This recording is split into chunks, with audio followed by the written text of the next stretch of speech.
तो next topic जो हम स्टार्ट करने जा रहे हैं, we are going to discuss the topic now Coulomb's law in vector form. Coulomb's law in vector form. Coulomb's law हमने स्टडी किया था पहले। What is Coulomb's law? The force between two charges is given by k q1 q2 divide by r square. दो charge थे q1 q2, उनके बीच r distance है, तो उनके बीच में कूलम्बियम फोर्स ऑफ इंट्रैक्शन कितना लगता था? F equal to k q1 q2 by r square. Now we are going to study this topic in vector form. तो +1 में आपने वेक्टर पढ़ा है, आपको पता है वेक्टर जैसे A है तो इसके अंदर दो चीजें होती हैं, एक इसका मैग्नीट्यूड, एक इसकी डायरेक्शन है।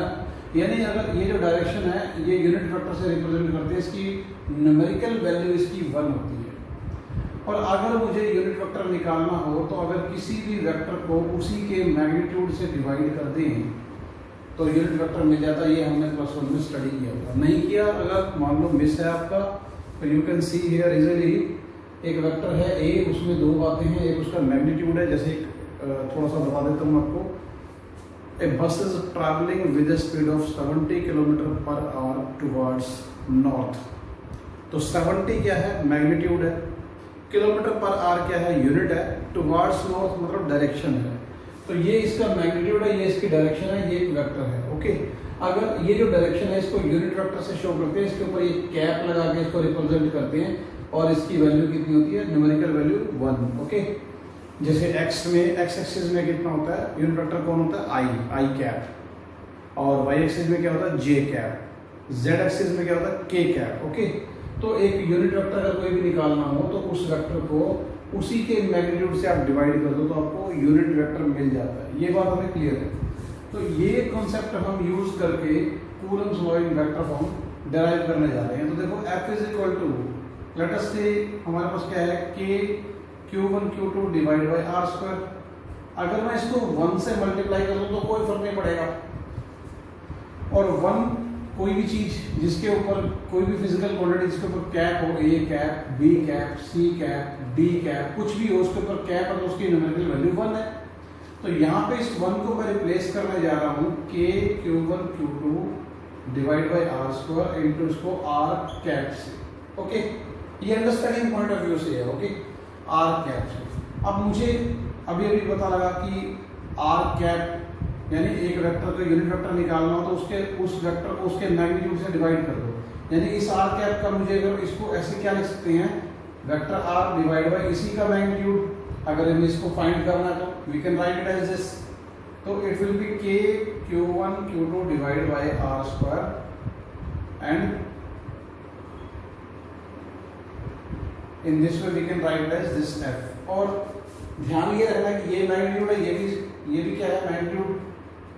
तो इसको मल्टीप्लाई करते हैं, k q1 q2 divide bye, ये तो हो गया r क्यूब इनटू में वेक्टर r आ गया ये।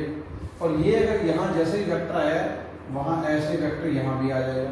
अब ध्यान ये रखना है कि अगर आप F12 निकाल रहे हो तो आपको यहाँ पे 21 लिखना है, 21।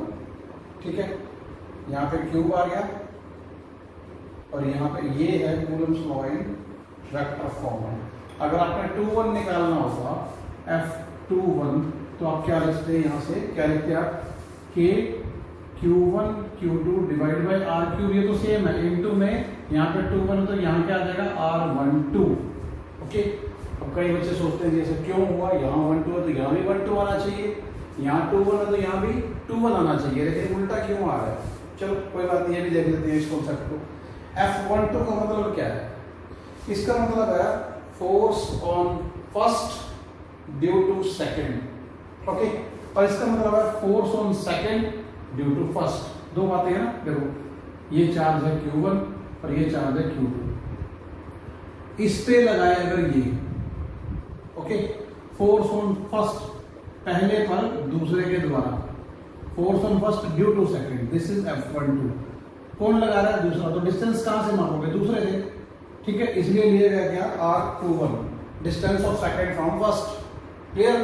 इसी तरह जब F21 लिखना है, force on second due to first, पहला लगा रहा है, सोर्स कौन है पहला, तो पहले की डिस्टेंस कितनी होगी, यहाँ से आप लोग इसको R12, यहाँ पे 1 2 आएगा, यहाँ 2 1 आएगा, यहाँ फैक्टर दोनों में सेम रहेगा, क्या K Q1 Q2 divide by R cube, okay, ये फैक्टर दोनों में कॉमन रहेगा। तो this is Coulomb's law in vector form, ठीक है। उसके बाद आता है, ये था Coulomb's law in vector form, और अब हम करने जा रहे हैं Coulomb's law in terms of position vector, position vectors के रूप में लिखने जा रहे हैं, ओके, बड़ा आसान है। यहां मान लेते हैं Q1 पहला चार्ज है और इसका पोजीशन वेक्टर है मान लो R1, और यहां दूसरा चार्ज है, इसका पोजीशन वेक्टर है R2, ओके। पोजीशन वेक्टर आपने +1 में पढ़ा होगा। यहां से यहां तक इसका डिस्प्लेसमेंट वेक्टर मान लेते हैं R12। डिस्प्लेसमेंट वेक्टर को रिलेटिव पोजीशन वेक्टर भी बोलते हैं, है ना, रिलेटिव पोजीशन, एक के रिस्पेक्ट में दूसरे की पोजीशन बताने वाला। तो यहाँ पे अगर हम triangle law of vector addition लगा दें, triangle law of vector addition आपको याद होगा, एक ट्राइंगल की 3 साइड से अगर 3 वेक्टर को रिप्रेजेंट किया जाए तो जो 2 वेक्टर सेम ऑर्डर में हैं उनका रिजल्टेंट वो तीसरा वेक्टर होता है जो अपोजिट ऑर्डर में होता है। तो यहाँ सेम ऑर्डर क्या होता है, एक का हेड और एक का टेल। अपोजिट ऑर्डर क्या होता है, दोनों का टेल एक ही पॉइंट पे कनेक्ट हो या दोनों का हेड एक पॉइंट पे कनेक्ट हो रहा हो। तो यहाँ पे ये सेम ऑर्डर में कौन है, देखो ये इसका हेड है और इसका टेल है, ये इस पॉइंट पे कनेक्ट हो रहे हैं। तो ये दोनों vector R1 and R12 these two are in same order, तो इनका रिजल्टेंट तीसरा कौन है, देखो यहाँ पे दोनों की टेल कनेक्ट हो रही है इन दोनों की, यहाँ पे दोनों का हेड कनेक्ट हो रहा है इन दोनों का। तो ये वेक्टर जो R2 है ये अपोजिट ऑर्डर में है, तो क्या होगा, ये इनका रिजल्टेंट होगा, ओके। तो यहाँ से R12 क्या आ जाएगा, R12 will be what, R2 minus R1, okay, clear हो गया। अब कूलम्स लॉ क्या था, वेक्टर फॉर्म में F21 लिखना हो तो क्या लिखते हैं, 1/4 pi epsilon naught Q1 Q2 divide by R cube into यहाँ 2 1 तो अभी क्या बता था यहाँ पे 1 2, ओके। अब ये 1 2 की वैल्यू आप यहाँ से ये रख दो, यहाँ पे क्या आ जाएगा, F21 equal to 1/4 pi epsilon naught Q1 Q2 divide by, चलो डिवाइड बाय को छोड़ते हैं एक बार, R12 की जगह क्या हो गया, R2 माइनस R1, ये आ गया वेक्टर ऊपर, और नीचे ये R क्या है, ये डिस्टेंस क्या लेंगे, नीचे इसी डिस्टेंस का क्या आ जाएगा, R12 का, इसका क्यूब था ना, तो R2 माइनस R1 इसका मैग्नीट्यूड ऊपर क्यूब, ये है हमारा क्या, Coulomb's law in terms of position vector, okay. अगर आपको 1 2 लिखना हो F12 तो 1 और 2 की पोजीशंस को चेंज कर दीजिए, इंटरचेंज कर दीजिए, 1/4 epsilon naught Q1 Q2 upon R1 minus R2 magnitude का क्यूब इनटू में क्या आ जाएगा, R1 माइनस R2 इन वेक्टर फॉर्म। यहाँ मत ये मैग्नीट्यूड वाला लगा देना डब्बे, मैग्नीट्यूड वाले डंडे मत लगाना यहाँ पे, ये लगाने से गलत हो जाएगा। तो this is what Coulomb's law in terms of what, position vectors. So this was a very important article from the point of view of understanding, ठीक है। तो इसके आगे हम नेक्स्ट टॉपिक की तरफ चलेंगे।